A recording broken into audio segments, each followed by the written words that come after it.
안녕하세요. 임기덕입니다. 반갑습니다. 네, 전 세계 최초로 게스트가 제일 먼저 인사를 하는 현장이었습니다. 저는 오늘 진행을 맡은 이화정입니다. 안녕하세요. 안녕하세요. 홍태화 반갑습니다. 잘 보이세요? 네. 영화 잘 보셨죠? 네. 톰 크루즈가 내한을 했더라고요. 톰 크루즈 내한 부럽지 않잖아요. 조각으로도 충분하지 않으세요? 같은 62년생. 네. 톰 크루즈와 대결하고 있는데요. 조각이. 어쨌든 만나서 좀 어떻게 서로 포스를 좀 교환하는 시간이 있으면 좋을 것 같은데 네. 성격도 급하셔서 톰 형이 또 한 주 일찍 전 세계에서 최초 아니에요? 그렇죠. 사실 그렇죠. 네. 사람들 너무 좋아해가지고 그래요. 어쨌든 두 분의 만남이 있었으면 좋겠지만 혼자로도 지금 여러분들이 거의 120분 동안 그 조각의 어떤 화려한 그 액션의 세계를 경험을 하셨는데요.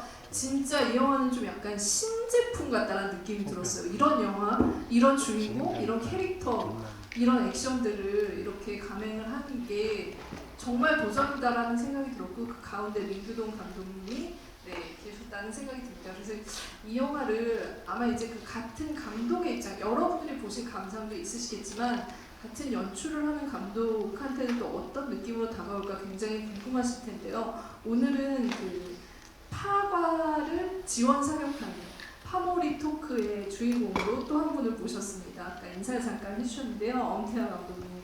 제가 잠깐 이제 그 감독님 이 영화를 어떻게 보실지 살짝 이렇게 봤더니 120분 동안 이혜영 배우님을 볼 수 있어서 너무 행복했다라고 하셨습니다. 근데 오늘 여러분들이랑 같이 영화 보셨거든요. 한 100분 정도 보고 나오셨죠, 오늘은. 100분 동안 이혜영 배우 다시 보셨는데 어떠셨어요, 오늘은? 너무 또 좋았고요.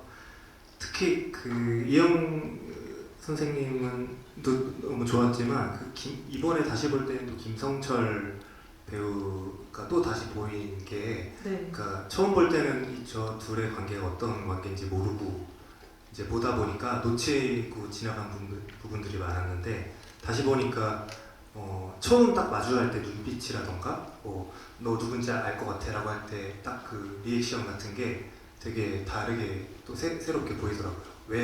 저 사람이 왜 저런지 알고 보니까. 근데 동생분이 배우님이시잖아요. 네. 근데 너 누군지 알 것 같아 너무 무성의하게 하신 거 한 번만 다시 해주시면 안 돼요? 네, 새로운 발견을 두 번째 보면서 하셨다라고 하셨고 이혜영 배우에서 어떻게 보면 막판에 폭주하는 그 김성철 배우님의 연기까지 좀 두 번 보니까 보이더라는 말씀을 해주셨습니다. 감독님 지금 말씀하신 거에 좀 어떤 생각이 드셨는지? 액션 노화이긴 한데 전체적으로 미스터리물이라고 또 장르 성격을 규정했었기 때문에 여러 번 볼 때 모든 미스터리물이 그렇지만 그 퍼즐들이 한 번에 잘 풀리지는 않잖아요. 그래서 볼 때마다 양파 껍질처럼 벗겨지는 재미가 있을 수 있겠구나 이런 생각을 했었고 그거의 단점은 근데 한 번에 처음에다 읽기가 어려우니까 사실 또 한 번에 읽어야 전체 의미를 또 알 수 있기로 영화를 두 번 본다는 건 정말 너무너무 어려운 일이잖아요. 굉장한 애정을 갖고 있지 않고는 특히 지금같이 OTT와 함께 영화가 같이 공존하는 시대는 진짜 어려운 일이라서 그게 갈등이 많았어요. 연출할 때. 그래서 김종철 배우도 그 얘기가 가장 연기 어려운 점이었고 우리끼리는 다 알고 설정도 알고 전사도 다 아는 연기를 해야 되는데 관객은 몰라야 되는데 어떤 사람은 직관적으로 느낌이 와야 되고 뭔가 있더라고. 근데 이혜영 배우는 또 계속 수비수로 공격을 받잖아요. 완전히 화장을 하고 마스킹을 딱 한 다음 다시 공격수로 변하기 전까지는 계속 나 뒤로는 이유를 알 수가 없어서 답답하고 하지만 처음으로 나를 저렇게 흔드는 무서운 놈이 나타나서 나를 긴장시키고 하는 맥락들이 또 그 자체로 또 가야 되니까 그래서 뭐 단순 복수의 그냥 표시를 가진 어떤 인물이구나라는 느낌들을 정보를 먼저 조합을 했었고, 네, 이상하게 민감하게 반응하는 지점은 뭔가 있겠구나라는 거를 조금씩 쌓아서 전체적으로 한 6번 정도 실패를 해요. 자기가 누구인지를 알리는데 처음에 비녀부터 시작해가지고 끝없이 실패하고 마지막에 몇 초 알리고 네. 그 성공하는 이야기로 전체 구조가 이렇게 되거든요. 그러니까 끝없는 실패를 하면서도 이제 오해도 시키면서 이해를 시키는 복합 연기가 그 도전이었을 것 같아요. 김성철 배우한테. 네, 네. 정말 그 어떻게 보면 원작에서도 원작 보신 분들도 계시지만 가장 좀 다른 차별점이라고 한다면은 김성철 배우가 연기하는 투의 존재가 정말 다른 전사를 가지고 또 다른 소편으로 만들어져도 좋을 것 같을 정도로 많이 새로운 존재로 해석이 됐다는 거, 그리고 그를 통해서 본 이 사람은 어떤 사람일까, 어떤 사람을 가지고 있을까가 계속 이제 연상이 된다는 게 좀 중요한 지점이지 않았을까 싶은데요. 그래서 관계에 대해서 굉장히 고민하게 되는 영화이기도 하다는 생각이 들었는데, 저는 이제 감독님 액션 얘기를 하셨지만 진짜 이건 찐 멜로가 아닐까? 이 멜로의 감정들을, 멜로에 다양한 멜로가 있잖아요. 굉장히 여러 복합적이고 다단한 멜로를 가지고 있다는 생각이 들었거든요. 엄태화 감독님은 이 관계들, 이 안에 있는 어떤 이 인간들의 고리들을 좀 어떻게 해석을 하셨고 보셨을지. 저도 처음 볼 때는 이제 뭔가 액션에 좀 더 포커싱을 하고 영화를 즐겼던 것 같은데, 좀 더 김성철 배우의 어떤 새로운 모습, 표정들이, 미묘한 표정들이 보이면서 이번에 볼 때는 되게 방금 말씀하신 것처럼 되게 절절한 짝사랑 멜로 같은 느낌을 받았었고, 그 아까 이제 잠깐 대기실에서 또 얘기 나눴던 거는, 그러면 이 사람이 과연 저 그녀를 어떻게 생각하고 있는 것일까, 이성적으로 바라보는 것이냐, 아니면 어머니 상을 바라고 저렇게 하는 것이냐, 이런 얘기들도 나왔는데, 그렇게 해석들이 많이 나오는 것들도 이 영화를 보는 또 다른 재미가 아닐까라는 생각이 들었어요. 감독님께 이 얘기를 좀 들어야 될 것 같은데, 이 관계 설정을 할 때 굉장히 이제 복합적인 성격 관계라고 생각하는데, 감독님은 어느 쪽에 좀 비중을 두고 이야기를 만들어 나왔는지, 그 안에서 좀 해석을 하셨던 여러 가지 좀 갈등이 있으셨을 것 같아요. 어떻게 표현을 해야 될지, 감정의 복합적인 것들을, 미묘함을. 사실 관객분들 어떻게 보셨을까 이런 것도 사실 궁금하긴 한데요. 모성애로 오해받지 않기 위해서 많이 노력했던 것 같아요.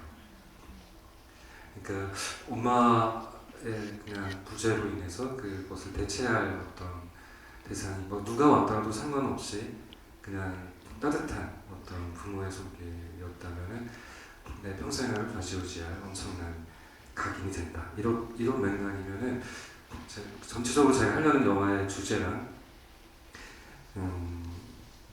사실 오해가 좀 생길 거라 생각했었어요. 자연스럽게 그렇게 읽힐 수밖에 없는 부분이 있긴 한데, 그래서 엄마의 존재를 완전히 그냥 일단 이미지로 지웠죠. 왜냐면 가족 사진에서도 엄마가 없고, 이혼인지 사별인지 그 보고서의 자세한 내용도 그거는 완전히 삭제해서 이후에 이제 조각이 떠나고 난 다음에 정신병원 한 1년 반 가고, 그 뒤의 삶에 대해서 맥락에서도 엄마의 존재는 사실 나타나진 않았었어요. 그래서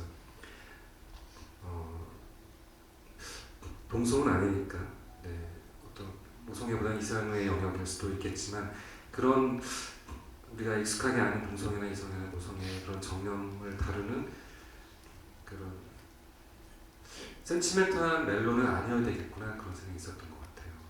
그러니까 크게 보면 어떻게 격정 멜로라고도 할 수 있는, 막 사력을 다해서 죽을 듯 나누는 감정에 대한 이야기이기도 한데, 모성애라고 딱 되면 너무나 웨디푸스 컴플렉스도 있고 너무나 왜소한 이야기로 좁혀질까봐.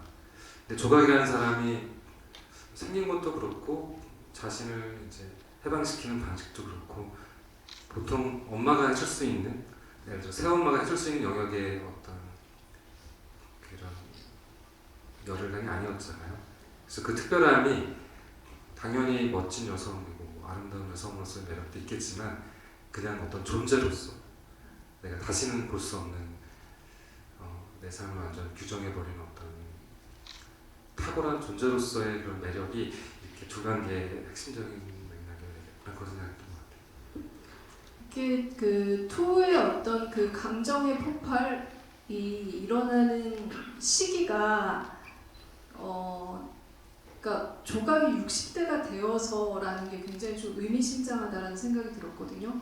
한 번도 60대 여성이 이 정도의 제가 톰 크루즈 방화 괜히 얘기한 게 아니라 정말 미션 임파서블 이 정도로 그 자기의 모든 것들을 보여주는 액션을 다 하면서도 그 감정을 분출하는 데에는 16살 때 어떻게 보면은 그 10대 시절에 억눌렀고 자기 감정을 조각을 해서 다 깎아내려갔던 사람이 어떤 계기로 인해서 그 시기를 다시 돌아가는 내용이라고 생각을 했어요. 그래서 이 영화가 굉장히 현실이지만 판타지적이다라는 생각을 많이 했던 것 같은데, 그래서 저는 이 영화를 보면서 이 영화를 좀 훔치고 싶다 내지는 내가 이 영화를 만들어도 굉장히 좀 어울렸겠다는 생각을 엄태원 감독님이 하지 않으셨을까?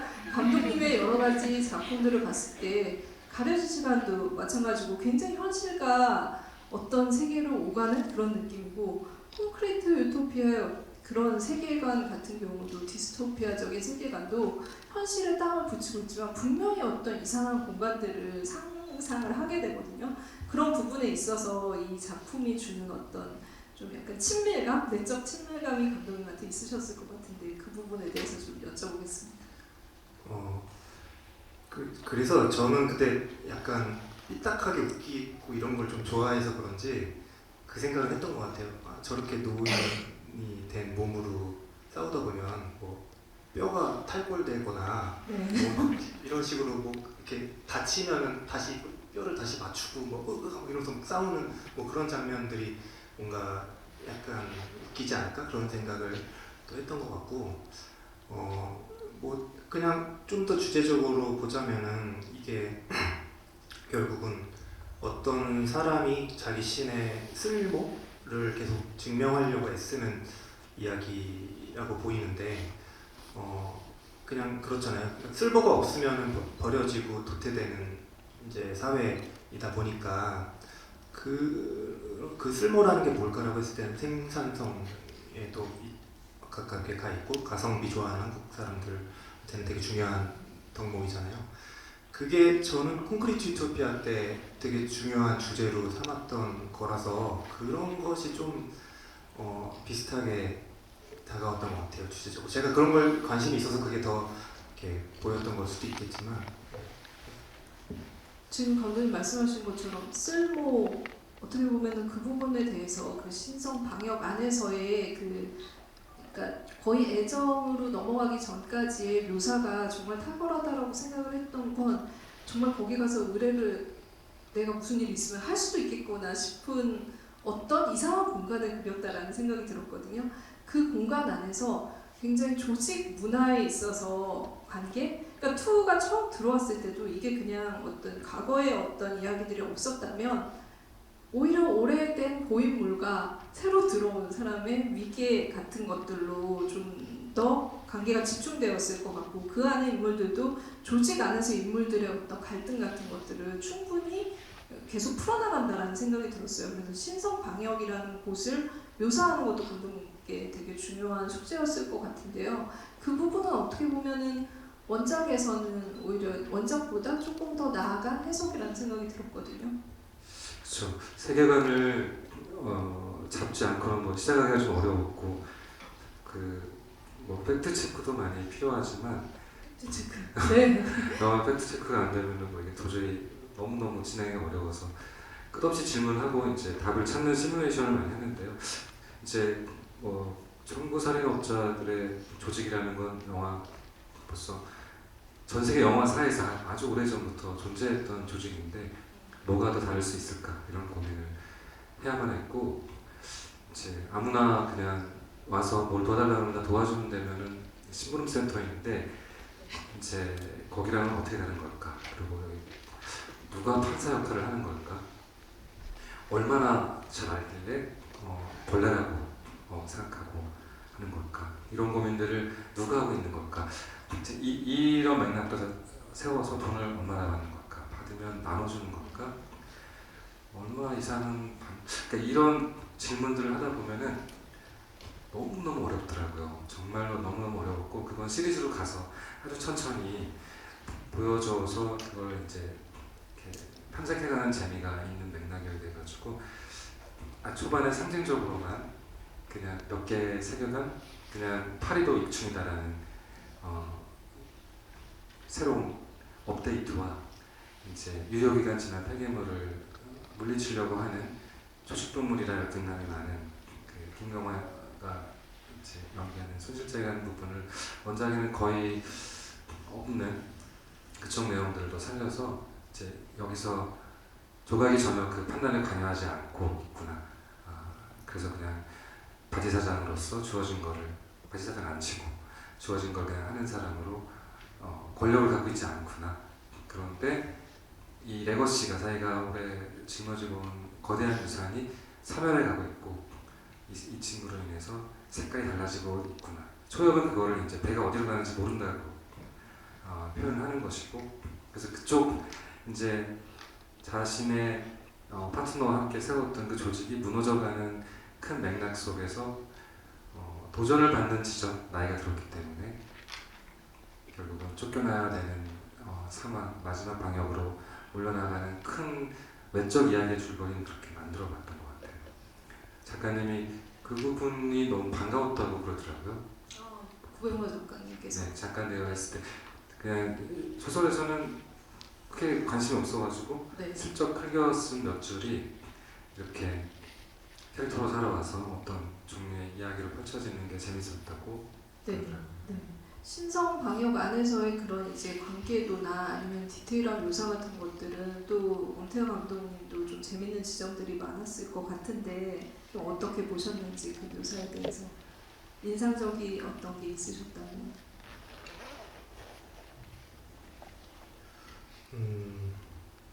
너무 조금 나와서 아마 제가 일부러 뒤좀 사실 뭐 시나리오나 촬영 연주도 있었는데 전체적인 밸런스를 찾다가는 더 조각에게 집중해서 아마 투어의 관계에 더 집중해서 갔던 것 같아요. 그러니까 원작보다 좀 더 액션, 감성 액션이라고 불러야 될까요? 그런 부분이 더 강조될 것 같은데 그런 것들을 특히 마지막 액션 씬 같은 경우는 저는 거의 이렇게 표현해야 될지 모르겠는데 거의 정사씬에 가깝다고 느꼈는데 그때 감독님께서 어떤 포인트를 되게 중요하게 생각하시고 연출하셨는지 볼 때 되게 그런 부분들이 궁금했던 것 같아요. 네, 그러니까 결국은 이제 이 영화를 어떤 장르의 영화냐라고 이렇게 세상에 내보일 때 액션 영화여야 된다는 게 어떤 출생의 조건이었던 것 같아요. 그 이전에 여러 다른 분들이 시도를 했지만 만들어지지 않은 지점. 사실 소설만 딱 보면은 이거는 그냥 아트 영화의 좋은 소재고 네. 현재 이야기들은 서사가 분절적으로 있기 때문에 과거에 아직도 좋은 이미지가 있고 그런 이미지들이 잘 깨어져 있지 않기 때문에 사실 굉장히 그걸 쓸 때 어려웠던 지점이었을 그쵸. 거라고 생각이 들더라고요. 그래서 아마 쉽게 한 번에 못 읽는 사람들도 많은 것 같고 근데 하나의 정체성을 정하려는 처음 시나리오는 드라마로 제가 썼었는데요. 근데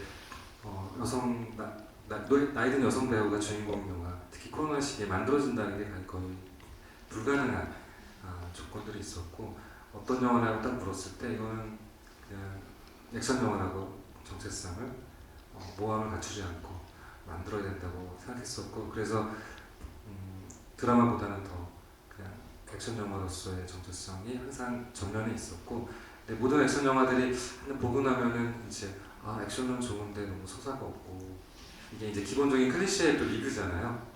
존 윅을 모두가 사랑했지만 이제 얘기 없다고 1편을 그렇게 막 폭격을 했고 2, 3, 4가 또 이렇게 만들어진 엄청난 매력 속에 만들어지는데 그건 이제 이야기를 안 봐도 되는 어떤 스타일의 영화로 다시 이렇게 자기 정체성을 가듯이 이 영화는 어떻게 되는 걸까 고민이 좀 많았었고, 그래서 엔딩 부분에서는 이제 그 액션이 전설이라고 우기는데 영화 내내 전설 아니야 라고 투가 제발 전설처럼 여전히 스스로 살아있다라고 느끼고 자꾸 은퇴하려고 하지 말고 더 강했으면 좋겠고 나도 더 강하다는 걸 빨리 보여주고 싶고, 그런데 자꾸 이렇게 수그러드니까 이 사람을 그 자기가 가진 전투력의 최고치로 나타날 수 있게 초대하고 싸움의 과정에서 제가 꼭 지문에 그렇게 써 있었던 것 같은데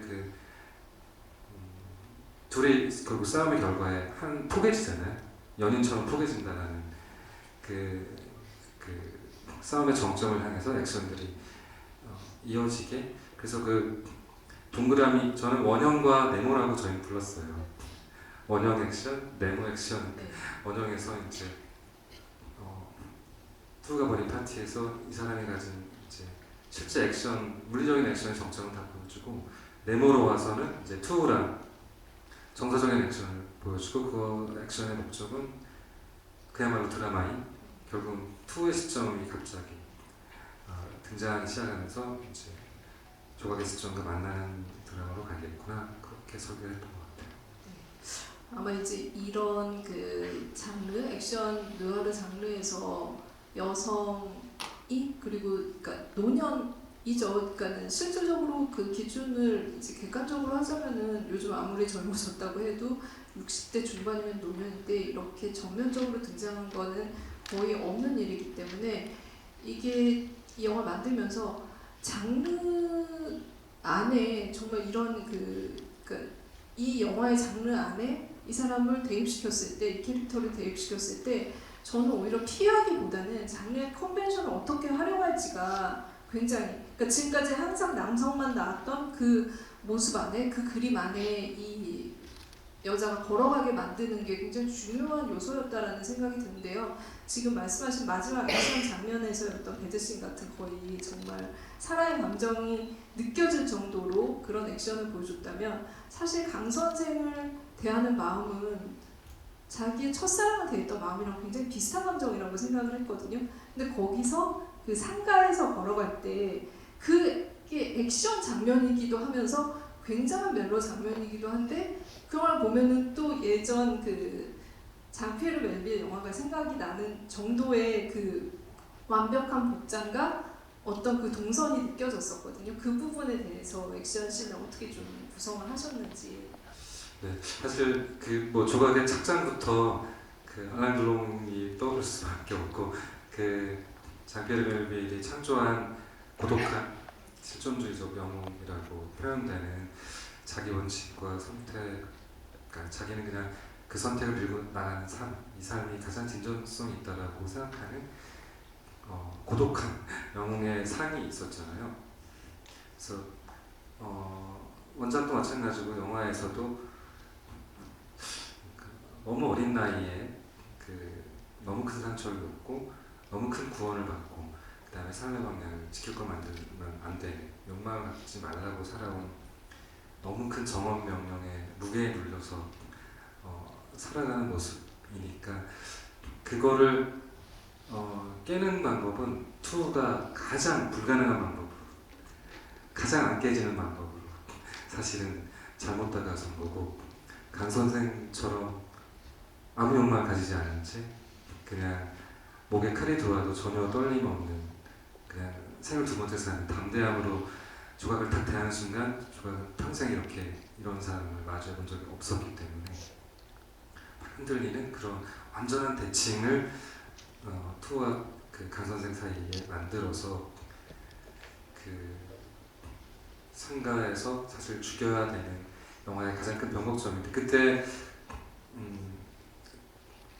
또 조각이 한 선택이 결국 파국으로 달려갈 수밖에 없게, 그런 판타지죠, 일종의 그 순간도 출했던 것 같아요. 근데 그 장면을 볼 때 이제 그 조각이 계속해서 아까 제가 처음에 쓸모에 대해서 말씀드렸었는데, 뭔가 타인한테 내 쓸모를 증명하려고 애쓰던 사람이 뭔가 그 순간 이후로부터는 스스로에게 자기 쓸모를 증명하려고 하는 사람으로 변한 거 아닐까라는 생각을 했던 것 같아요. 그 장면 안에서 이 느껴지는 여러 가지 것들이 굉장히 긴장감도 있지만 저는 그 사랑의 깊이 같은 것들도 마찬가지로 굉장히 느꼈었거든요. 근데 감독님께서 지금 그 장면과 더불어서 이 관계들 안에서 가장 좀 인상적이었던 그 조각이 관계 맺는 여러 남자들이 있잖아요. 어떤 관계가 가장 좀 인상적이었는지. 그 처음에 장비, 그 분을 본인이 처리하러 가겠다라고 얘기하는 장면이, 그러니까 이 사람이 얼마나 복잡한 생각을 했을까. 그러니까 내가 아직 살아있다라는 걸 보여주기 위한 어떤 액션을 해야 되는데 그게 나와 그 세월을 같이 지낸 사람이고, 그러니까 그 복잡한 되게, 그래서 그 둘이 싸우는 장면이 저는 되게 슬프게 다가왔던 것 같고, 그래 마지막에 이렇게 이 사람이 처음으로 뭔가 그 장비를 죽이고 나서부터 더 뭔가 남에 대해서, 그러니까 그동안은 더 누군가에게 공감하고 이럴 수 있는 여지가 없었던 사람이 그 이후로부터 조금씩 내 그 차가웠고 딱딱했던 내면이 뭔가 조금씩 균열이 생기고 그러면서부터 이렇게 변해간 게 아닐까라는 생각을 했던 것 같아요. 그 직업이 킬러이기 때문에 수명적으로 사람을 죽일 수밖에 없는데 굉장히 그 조각의 액션은 어떤 부분 방어적이라는 생각을 했거든요. 그러니까 킬러라는 직업을 가지고 조각의 어떤 이제 캐릭터를 풀면서 감독님 고민하셨던 부분들이 있으셨을 것 같아요. 굉장히 공격적이고 그러니까 어떤 무기든 사용을 해야 되고 여러 가지 발산하는 캐릭터인데 진짜 말한 것처럼 고독한 사무라이 같은 그런 느낌을 가지고 가면서 계속 캐릭터를 좀 어떻게 다듬어 나가셨는지. 정말 뭐 여러 가지 많은 방향으로 그 인물들을 만들어 봤었는데요. 뭐 오늘 선물도 저도 뭐지? 네. 아니 포스터 그거 보니까 저도 깜짝 놀랐는데 그런 네, 포스터가 깜짝 있는지도 포스터가 몰랐는데 있습니다. 뭐지? 네, 나눠드릴 포스터 보니까 이런 영화였어. 저도 깜짝 놀랐는데 이제 보여드려야 되나? 그런 영화였던 것 같아요. 하려는 게. 그래서 그러니까 사실 액션이 큰 틀로 있긴 하지만 결국은 노화를 다루고 그건 제가 감독으로서도 마치 똑같이 그냥 언제 은퇴할지 모르는 매번 이 마지막 작품이 그 감독의 삶이 늘 투영되는 그런 인물이기도 했었고, 그리고 맨날부터 그랬어요. 나이가 되기 전부터 많이 그랬고, 그 다음에 액션에 대한 강박, 어떤 순간에도 이것이 액션을 해나가는 킬러라는 이름은 영화에서 한 번도 쓰지 않지만 킬러라는 존재이니까 걸어가는 뒷모습 하나하나도 굉장히 무서운 포스가 생기고 누가 옆에 다가오더라도 긴장하고 손에 닿는 모든 것들은 무기가 되고 공간은 항상 보면 미리 살피고, 동물원에 먼저 가서도 그냥 가방 이렇게 자그마한 시점샷을 넣는데요. 상대를 먼저 파악하고 그다음에 언제든지 그 사람을 인멸시킬 수 있는, 소멸시킬 수 있는 태도로. 그래서 그렇게 긴장감을 키우고 사니까 제대로 살 수가 없고 그 집에 가서는 코미디 영화를 보면서 자기 정화를 하는데 웃지는 못하고 그런 루틴을 계속 건조하게 살아가는 그런 삶의 풍경을 일단 그려보고 싶었고, 그런 삶이 어떻게 하면 이제 젊은 우리 20, 30대 관객들이 자기의 삶하고 링크가 생기는 부분이 있을까? 그게 제가 킬러 자체에 대한 소개보다 나이 든 사람은 나랑 상관없는 나의 먼 미래, 사실 불가능한, 내가 체험할 수 없는 영역의 일, 이렇게 느껴지지 않고 저것이 나의 삶과 바로 붙었다, 이런 느낌이 드는 그 내적 맥락이 저한테는 더 킬러로서 중요했던 것 같아요. 그럼에도 사실 이 영화는 그 고독함을 둘러싸고 있는 것에 굉장히 따뜻함이 있다라는 생각이 들었던 게 너무나 귀여운 하필 강아지가 그렇게 귀여울 이유가 있을까? 무용의 존재가 있었고 그런 존재를 어떻게 보면 굉장히 조각이 그리워했겠구나라는 생각이 드는 그런 그 후반부에 이 자신의 감정을 어쩔 수 없이 다 드러내게 설계되어 있잖아요. 그 부분에 있어서는 감독님이 또 이렇게 이 영화를 통해서 보여주려고 하는 것들이 고독과 외로움은 아니고 어쨌든 다른 것을 좀 제시하고 있다는 생각이 들었거든요. 제대로 잘 살았으면 어땠을까라는 생각을 하게 될 정도로 감정을 좀 많이 풍부하게 그러니까 억눌렀던 감정, 푸른빛의 어떤 이 영화의 차가움을 상쇄하고 있다는 생각이 들었어요. 그래서 후반의 폭주가 어떻게 보면 그런 부분들이 분출된 게 아닐까? 쉬운 단어를 유사하죠. 근데요. 혈연이 아닌 어떤 존재랑 관계를 맺는 이야기가 계속 펼쳐지고 강 선생도 장모님이랑 살고 있고 저희 아버지가 그랬었어요. 13살에 다 엄마 아빠가 돌아가시고 제 외할머니랑 같이 살았던 기억도 있었고 근데 조각이 보기에 조각을 많은 설명하지 않고 이 사람이 나를 녹일 수 있다면 그거는 이제 어떤 종류의 연대감인데 이 사람도 마찬가지로 상실에 큰 길을 걷고 있구나 이런 느낌을 갖는 방식으로 가져가고 강아지도 마찬가지고 이제 안락사 직전의 강아지고 장비도 마찬가지고 물론 이제 주변의 남자들이 대부분 죽어나가고 거의 살아남지 않는 불길한 존재이기도 하지만 투가 결국 같이 투의 모습을 발견하는 것도 그 애처롭게 작은 온정과 그냥 인정을 해주던 어떤 상대 존재가 없었던 인물이고 그걸 갈구하는 사람을 나중에 깨닫고 어떤 식구라는 이 단어를 써서 그게 먹을식 입구잖아요. 같이 먹는 사람 그냥 같이 밥을 먹는다는 아주 옅은 관계라도 여기서 너무 소중한 관계가 되는 그런 인간관계의 어떤 구성 그런 거를 조각 주변으로 다 묘하게 설정해봤던 것 같아요.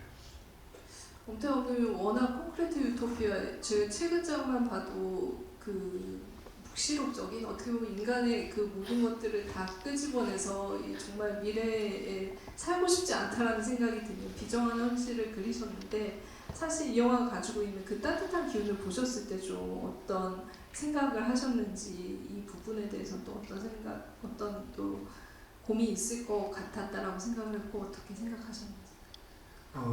이 영화가 결국은 늙음에 대해서 다루고 있는 영화인데, 그러니까 감독님께서도 방금 말씀하셨지만 우리가 늙은 이후의 모습을 별로 생각하지 않고 살잖아요.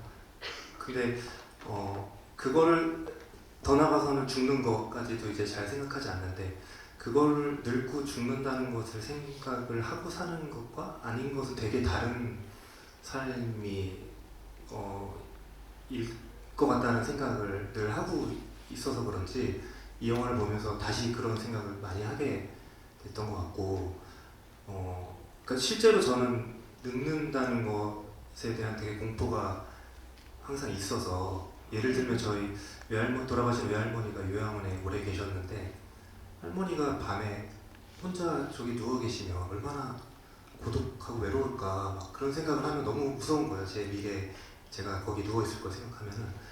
근데 그런 생각들을 하면은 그냥 지금 삶이 얼마나 소중한지를 더 느끼게 됐던 것 같고 제가 작년에 오스카 레이스 가기 전에 네. 봉준호 감독님을 잠깐 뵌 적이 있는데 감독님한테 이것저것 다 물어보고 좋은 얘기를 많이 들었어요. 근데 감독님이 부럽다 이러시는 거예요. 젊어서 부럽네요 뭐 이런 거예요. 봉준호 감독님께서 그래서 봉준호도 나한테 부러운 게 있군 그런 생각을 해요. 그래서 제가 이제는 젊지 않다고 생각하는데 자꾸 늙어서 죽는다는 것을 잊지 않으면서도 또 내가 아직은 그래도 젊어서 할 수 있는 게 많다라는 생각을 같이 하면서 이 균형을 잘 이루고 살아가는 게 중요하지 삶에서 되게 중요한 부분인 것 같다라는 생각을 했고 이 영화를 보면서도 그런 생각을 많이 했던 것 같아요. 아마 이제 이런 부분들에 대해서 좀 깊이 생각을 해보게 되는 이유는 이 조각이 가지고 있는 품위 때문이라는 생각이 들거든요. 우리가 노년 늙음이라고 생각을 했을 때 그려지는 모습이 굉장히 부정적일 수 있다라고 생각을 하는데 이혜영 배우가 가지고 있는 굉장히 독보적인 아우라 이런 부분들 어느 배우도 전 좀 흉내낼 수 없는 그건 굉장히 그냥 그 본연에서 우러나오고 있는 타고난 어떤 외형이라고 생각을 하는데 그 부분을 감독님이 정말 100% 활용을 했다 이 영화에서. 그리고 그 활용이 필요했다라는 생각을 했어요. 그러니까 품위를 잃지 않는 그 외형과 말투 그리고 나이를 가늠할 수 없는 어떤 부분들에서 오는 캐릭터성이 이 영화의 정체이지 않을까 결국은. 그래서 그 부분을 지켜야 하고 끝까지 이 영화가 정말 멋있어야 했던 이유가 분명 감독님 안에 굉장히 크게 자리 잡고 있을 거라는 생각을 했는데 어떻게 생각하셨나요? 네, 액션의 외형도 있고 감정의 깊이도 있고 영화가 가진 여러 감상 요소가 있긴 한데 어쩌면 이 영화의 오리지널리티는 이혜영의 얼굴이라고 생각했었어요. 이혜영 얼굴은 드라마로도 언제든지 볼 수 있지만 이 영화 속에 등장하는 조각의 얼굴은 만들어지기가 너무 어렵고 앞으로도 어려울 것 같은 어떤 가보지 않았지만 이제 더 이상 갈 수 없는 어떤 영역을 찾아내겠구나 이런 생각이 들었었고 이제 저랑 이렇게 살다가 우연히 마주쳤잖아요. 네. 곡선의 방향이 다르면 이제 다시 못 만나잖아요. 그러니까 기적적인 그리고 운명적인 조우라는 생각이 들고 그래서 사실 영화 속에 보면은 뭐 이렇게 성스러운 아주 화이트 칼라 복장에 방역 나갈 때는 그런 자기가 성스러운 일을 한다는 약간 유니폼적인 건 맞췄는데 집안에 있을 때나 모자를 쓰지 않았을 때나 머리도 다르고 뭔가 분장도 다르고 그 작은 틈, 일상의 틈 안에서도 얼굴이 계속 다르게 보이게 하려고 애를 많이 썼었어요. 그래서 그 모든 이제 조각의 조각들이 모여서 하나의 큰 조각이 되는 그래서 그게 강렬하게 인상이 남는 오리지널리티를 어떻게든 잘 끝까지 놓치지 않아야겠구나 그런 생각을 했었죠. 네. 오늘 누가 그 라디오 PD 친구가 신문을 툭 찍어서 보냈더라고요. 파과에 대한 리뷰인데 돌아버리기에 정말 매력적인 이혜영이라고 기사에 그렇게 돌아버릴 정도다라고 쓰는 건 약간 독특한데 민규동 얘기는 하나도 없네. 항의한다 이렇게 보내왔더라고요. 많은 사람들이 이제 많은 후기에 이제 좋은 점 이혜영, 마음에 안 드는 점 민규동. 그래서 저는 그래 비너스는 아름답지만 누가 믿은지 모르지 이렇게 답을 했어요. 아무튼 많은 분들이 압도적으로 혹은 뭐 거의 예외 없이 그냥 이혜영이라는 새로운 조각의 얼굴이 인상적이고 새롭고 그것이 파워풀하다면 정말 이 영화의 생명은 태어날 이유를 갖춘 좋은 생명체 거의 엄태화는 이렇게 들어가죠. 그 서브스턴스에서 데뷔 무어가 재발견됐듯이 이혜영 선배님이 이 영화를 통해서 다시 발견되고 더 많이 활동을 하시지 않을까 앞으로 그런 생각이 들었어요. 같은 나이고 아나요? 62세? 그해 무슨 일이 있을까요?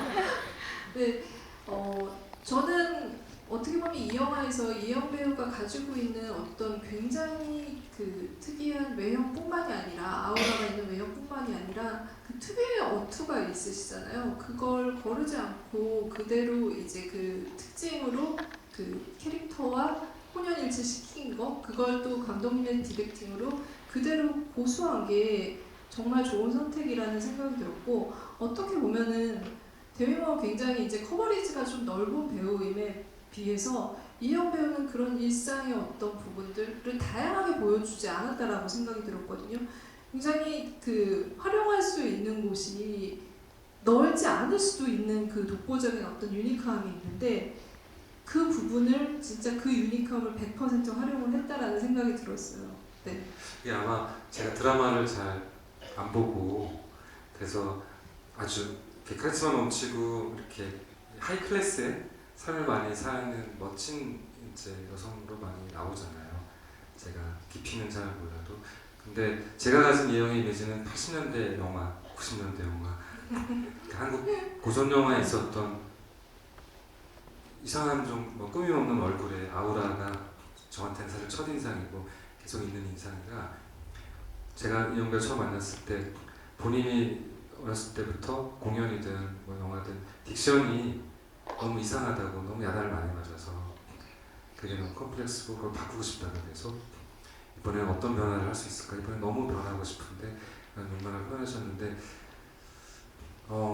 지금 그 말투와 목소리와 딕션이 제가 평생을 거쳐서 찾아온 목소리예요. 저는 그렇게 느꼈어요. 이 조각이 너무 잘 어울리고 이 조각이 판타지와 리얼리즘이 섞인 묘한 세계에서 너무나 필요했던 목소리였기 때문에 저는 열등감을 갖지 않고 그냥 편하게 하면 된다라고 내가 말씀드렸고 이미 저를 만났을 때 약간 이 뭐랄까 약간 더듬는 어떤 종류의 틱처럼 네, 그런 게 있었고 손 떨림이 있었고 그래서 그 모든 게 다 너무 좋았어요. 그냥 감추지 말고 그걸 제어하지 말고 보통 다른 드라마 할 땐 집중해서 그걸 제어하고 드러내지 않잖아요.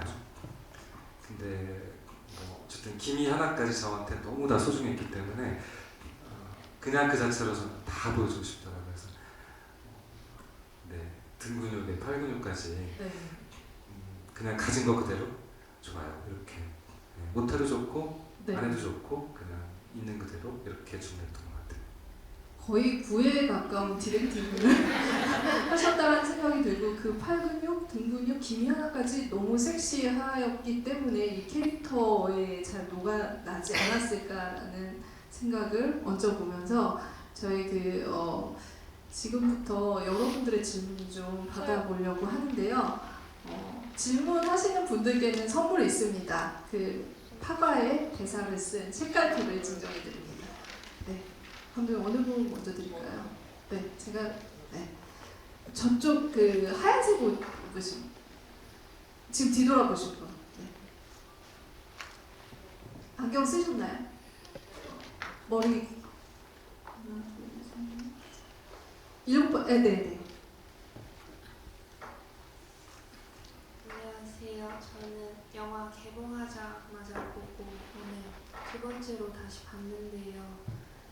처음에 궁금했던 부분들이 오늘 다시 보면서 대부분 영화 안에서 해소가 됐는데 한 가지는 여전히 궁금해서 질문 드리고 싶어요.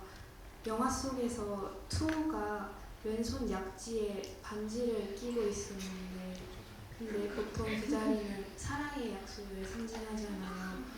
혹시 이 반지에 담긴 의미가 있는지 캐릭터 설정에서 특별히 의도하신 부분인지 궁금하네요. 네, 역시 멜로 영화 정체가 밝혀집니다. 반지 의미. 저도 궁금했다고. 네. 사실 반지는 칼이에요.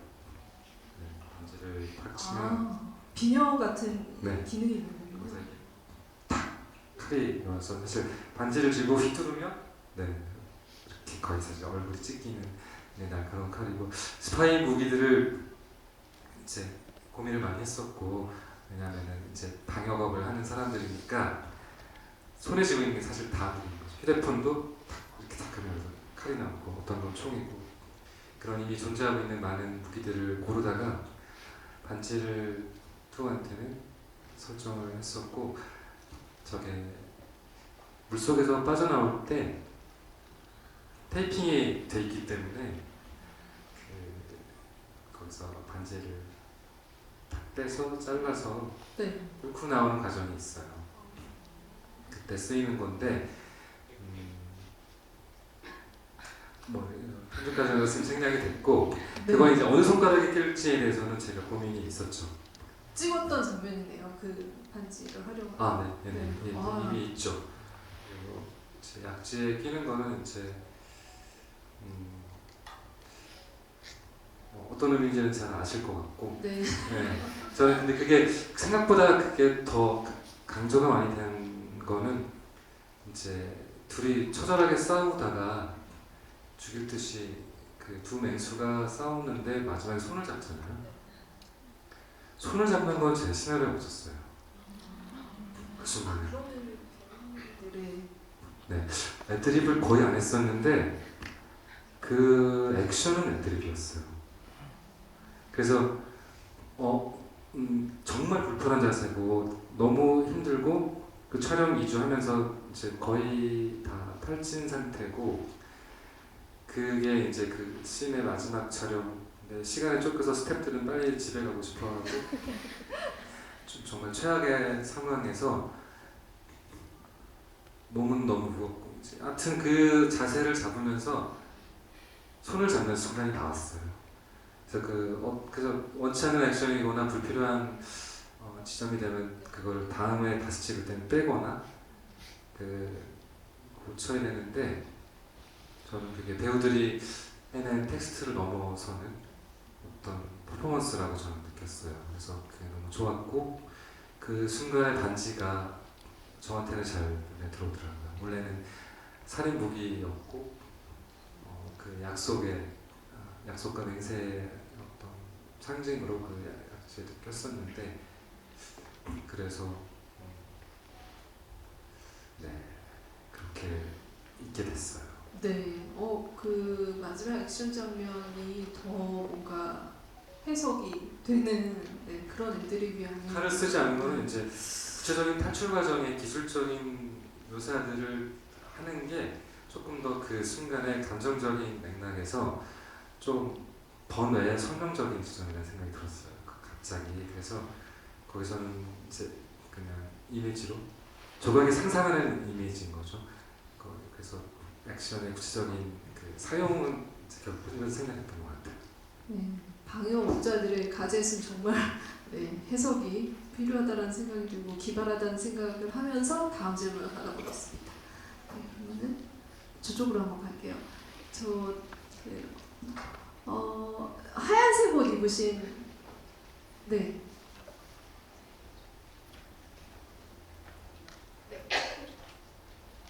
네 맞아요. 네. 감독님 제가 책 타과를 제일 좋아하는데 감독님 덕분에 영화 파가도 제일 좋아하게 되었습니다. 감사합니다. 고맙습니다. 제가 궁금했던 건 그 마지막에 조각이 절에 이제 그 투 일기장 올려놓잖아요. 그걸 조각이 당연히 읽었을 거라 생각하는데 맞을지 그리고 만약에 읽었다면 조각의 감정이 어땠을지 너무 궁금합니다. 네, 일기를 읽었고요. 사실 이제 원형에서 싸울 때 네모에서는 그림을 그리고 있었잖아요. 거기 이미 평등한 파멸의 그림을 그리고 서로 등에 칼을 꽂는 그림을 그리고 있었어요. 자기가 그리는 죽음의 모습은 그런 거죠. 서로 껴안고 서로의 등을 찌르는 모습을 이미 그리고 있었고 그 그림은 어디 있었을까? 저는 품 안에 있었을 거라고 사실 그래야만 조각이 나중에 그걸 알 수 있기 때문에 그래서 일기의 내용들은 엔드 크레딧에 그림과 글자들이 이렇게 남아 있는 거고요. 그 그림을 이제 식구라고 소개하고 사찰에서는 그림 내용이 잘 안 보이잖아요. 그때 오른쪽 화면을 보면 이제 놀이공원에서 마지막 이 유언이 될 그림을 그리고 글을 쓰는 투의 모습을 상상하고 서로 마주보는 얼굴로 그렇게 되고 폐 놀이공원이라 이제 안 돌아가는데 거기서는 뒤에 회전목마가 돌아가죠. 그거는 이제 투의 약간 소망 같이 놀았으면 하는 이제 살아있는 병원으로 그 공간을 좀 바꿔서 보여주고 그 일기 내용들은 뒤쪽에 글쎄 많이 좀 숨어 있긴 해요. 그래서 빨리 지나가서 잘 못 읽을 수는 있는데요. 너무 많은 내용이지만 그 중에 일부를 골라서 제가 써봤고 제 글씨예요. 제가 그냥 조금 이렇게 흘려 써가지고 네. 우리 연출팀이랑 미술팀이 이렇게 썼는데 너무 마음에 안 들어가지고 투 캐릭터랑 너무 악필들이 많더라고요. 근데 그림을 잘 그리진 못하지만 그 감각으로 조금 투 캐릭터가 이제 쓸 법한 필체. 찾다가 못 찾아서 그냥 어쩔 수 없이 제가 네. 하게 됐죠. 감독님 글씨를 잘 쓰시는 걸로. 네. 새로운 사실들을 많이 알게 되네요. 네, 다음 질문을 받아보도록 하겠습니다. 선물이 여기 이 질문하고 관련이 있나요? 이건 관련이 없습니다. 네, 관련이 없어요? 네, 아니 네. 선물이 아니에요? 네. 아, 일단 먼저 네. 책갈피 선물을 먼저. 네. 네. 앞줄 드릴게요. 맨 앞줄. 네. 마이크 금방 드릴게요. 네, 오고 있습니다. 감독님 다음 선물을 공개를 하시려고 하신 거죠? 아니요, 그냥 네. 그냥 또 다른 선물이 무슨 있습니다. 네, 궁금해서. 일단 네. 근데 포스터는 어디 있어요? 포스터 보여드릴까요? 네. 다 보셨나? 모르실 거 같나? 아나? 공개가 됐어요? 네. 그래요? 공개가 됐습니다. 네. 네? 나가실 때 네, 받으실 겁니다. 먼저 질문을 받아보도록 하겠습니다. 저도 예체능을 전공으로 하면서 영화도 많이 보고 작품들 많이 보는데 감독님 파과 작품 보고 너무 많은 자극이랑 영감을 받게 돼서 너무너무 감사하고 이 자리에서 질문할 수 있게 돼서 너무 영광이고요. 제가 첫 번째 볼 때는 스토리 위주로 봤다면 두 번째 볼 때는 연출 위주로 봤는데 마지막 2 조각 시퀀스 빼고 앞에 2랑 조각이 다른 인물들이랑 싸울 때 2는 롱테이크를 원테이크를 많이 쓰셨고 조각은 컷을 나누는 걸 많이 쓰셨던데 혹시 그것도 어떠한 의도가 있는지 궁금합니다. 네. 아마 우리가 컨티뉴어티라고 부르죠. 컷의 설계가 아마 감독의 가장 고유한 영역이고 밖에서 이제 감독을 컨트롤하려고 아무리 뭐 해도 가장 아마 다루기 어려운 영역이 컨티뉴이티라고 생각이 들어요. 그렇죠. 아무래도 그럴 것 같은데 시나리오나 편집은 이제 이렇게 조절하게 됐지만 어떤 순간에 컷을 해서 어떻게 어떤 그림으로 갈지 설계는 아무도 가르쳐주지 않는 것이고 감독의 고민으로 이렇게 찾아 나가야 되는 영역 같아요. 감독이 어떻게 보셨는지 궁금해요. 투의 액션과 조각의 액션의 약간 스타일이 다른데 왜 그렇게 됐을까요? 궁금하다. 어떻게 됐을지. 수표 감독님이 답해주세요. 거대한 블록버스터 영화를 어쨌든 찍으면서도 고민이 많았었을 것 같고 그래서 설계에 대한 추측하기로는 그 액션 씬을 찍기에 김성철 씨가 조금 더 젊어서 정수 되겠지 끊어서 가기가 끊어서 가지 않아도 그 액션을 충분히 잘 할 수 있어서 물리적인 어떤 차이에서 오는 이런 액션의 쪽이 설계. 이투기 때 보면 거기 우리 게스트분들 엄청 많았잖아요. 그렇죠? 태그 배우랑 저는 액션 씬을 항상 찍는 게 어려워갖고 되게 다치고 막 그래서 무서워하는 편인데 이상하게 찍는 액션 씬은 다 그렇게 컷을 나누지 않고 찍게 되는 경우들이 그러니까 실제 리얼한 뭔가 싸움처럼 보이기를 원하는 것 같아요 제가. 그래서 그렇게 따지면은 투의 액션은 좀 더 정제되지 않고 더 날 것 같은 느낌을 줬던 것 같고 그 조각의 액션은 더 이렇게 절제돼 있고 탁탁 끊어지는 어떤 그녀의 캐릭터성을 보여주는 그런 거 아니었을까? 네.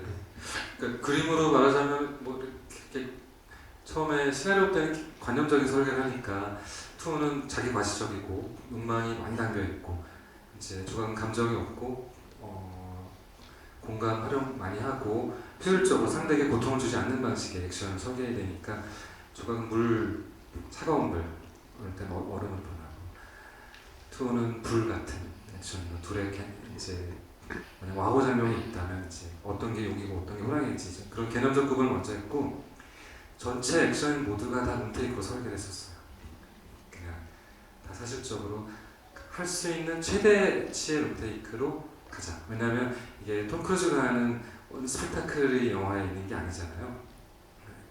굉장히 현실적이고 그 다음에 많은 일반 시민들이 막 있는 어떤 공간에서 막 펼치는 그런 성룡 같은 액션 쇼가 아니고 다 비밀리에 막 이렇게 해야 되는 영역이니까 그런 성격이 좀 다른 종류의 방역 액션이라는 개념을 적었고 실제 이제 이영 선배님 만났을 때는 1시간만 리딩해도 무릎이 아프시고 더 못하면 집에 가서 쉬어야 될 것 같아요.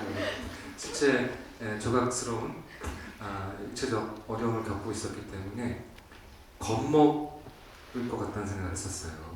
네, 저의 설계를 보여줬을 때 찰리즈 테론의 아토믹 블론드를 보여주거나 엄청나게 긴 롱테이크 18분짜리 근데 그런 물론 근데 기술적으로 한 컷으로 찍은 영화들은 아니에요. 한 컷처럼 보이게 연결하고 저희가 한 컷처럼 보이게 설계를 많이 했죠. 결국 끊어서 찍긴 하지만 그런데 그냥 실제 만나서 대화하면서는 할 수 있는 만큼 해야겠다 생각했어요. 할 수 없는 거를 하게 만드는 방식으로 하는 거는 진짜처럼 보이기도 좀 어렵고 불가능하고 부상이 있을 수도 있고 여러 가지. 그래서 하기 싫으면 안 하셔도 되고 할 수 있는 만큼 하시죠 이렇게 제안을 드렸고 근데 눈은 너무 높으셨어요. 찰리즈 테론 액션도 너무 별로던데 그러시더라고요. 정말요?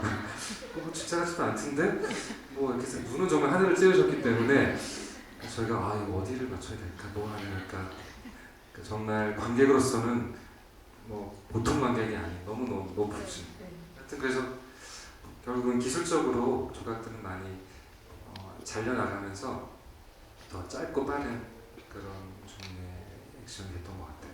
네. 아토믹 블론드는 가라 이혜영이 간다. 네.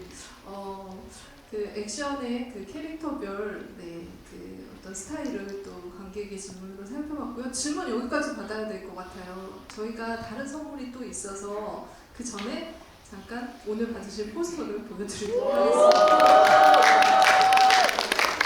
걱정 별로 아니에요? 그럼 여기 액션이 어디 있다는 거죠? 네.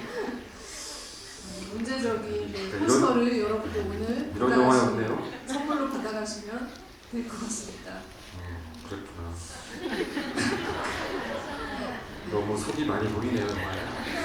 저희 이 포스터는 저희 우측 퇴출로에서 나눠드릴 거니까 받아가시면 될 것 같고요. 그리고 제가 예고했던 다른 선물이 있는데요. 이거 정말 엄청납니다.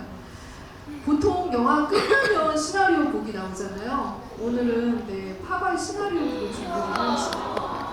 두 분께 드릴 텐데요. 당부의 말씀이 하나 있어요. 이 지금 여러분들이 보신 그 영화에 담겨있지 않은 삭제신들도 여기 담겨있거든요. 진짜 엄청나죠? 그래서 이 선물을 받아가시는 분께서는 정말 이 안의 내용은 절대 공개 불가하다라는 걸 말씀을 드리고요. 혼자 보시면 될 것 같고요. 혹시나 그래도 유출의 위험이 있기 때문에 전화번호를 남겨주시는 분께 드리기로 했습니다. 어때요? 네.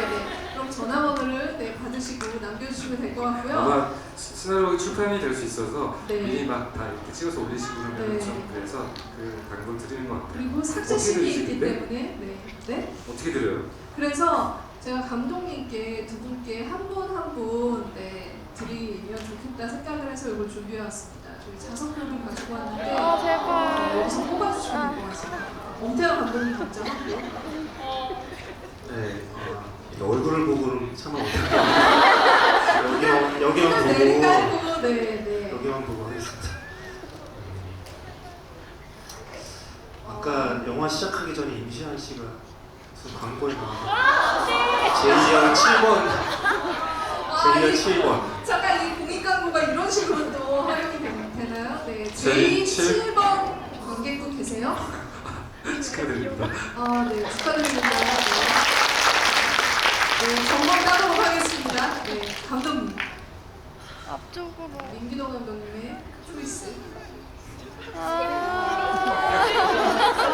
되게 많이 드시네요.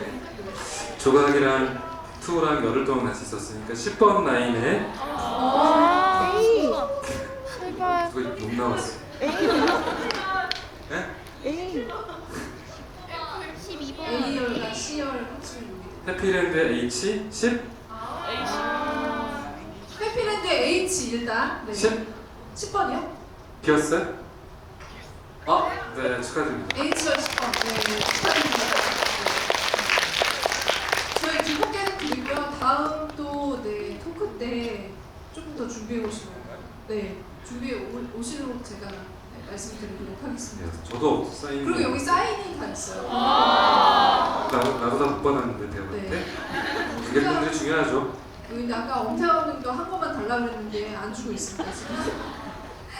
네 오늘 이렇게 또 파몰이 토크를 했는데 여러분들이 또 몰랐던 그 장면의 비밀들도 오늘 많이 수거해 가셨을 거라고 믿으면서 당분간은 이 파바의 이미지들이 떠나지 않을 것 같아요. 네 오늘 토크 재밌으셨나요? 네. 그러면은 두 분 감독님께 인사 말씀을 한마디씩 들으면서 또 이야기를 마무리해 보도록 하겠습니다. 오늘 오신 초청되신 엄태아 감독님 말씀 드릴게요. 들어오기 전에 영화관이 어떻게 될까 앞으로 막 그런 얘기를 이제 두 분과 나누다가 왔는데 너무 많아서 이렇게 관객분들이 꽉 찬 극장에서 영화를 또 같이 보니까 이게 진짜 극장에서 보는 영화를 보는 느낌이지라는 느낌을 또 새롭게 받았던 것 같고요. 그래서 너무 뜻깊었고 또 이렇게 끝나고 또 관객 여러분과 이야기 나눌 수 있어서 기뻤고 영화가 되게 재미도 있지만 의미도 놓치지 않는 영화니까 또 극장 가서 또 보시면 못 봤던 것들이 또 계속 보이고 그런 영화라고 생각합니다. 이렇게 초대해 주셔서 너무 감사하고 즐거웠습니다. 감사합니다. 네, 큰 박수 부탁드리겠습니다. 어떤 단편 영화에서 엄태구를 보고 어떤 소속사에 소개를 시켜지고 형이 영화를 만든다고 해서 누굴까 하고 봤었는데 단편 영화 시절부터 영화제에서 심사하고 그리고 많은 감독님들이 대상을 주면서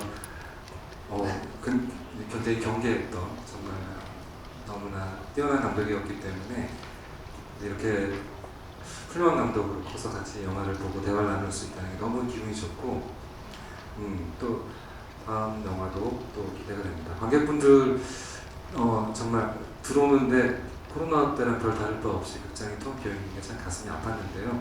그래도 반 가득 채워주시고 또 아주 영화 속의 숨은 의미까지 이렇게 깊이 있게 바라봐 주시고 영화의 재미를 만끽하시는 걸 보니까 너무 기분이 좋습니다. 주변 분들하고 좋은 인상 있으면 많이 나눠주시고 그리고 파바가 여러분들과 함께 또 계속 생명을 이어가고 여러분 인생에서 좋은 한순간으로 기억되기를 빌겠습니다. 고맙습니다.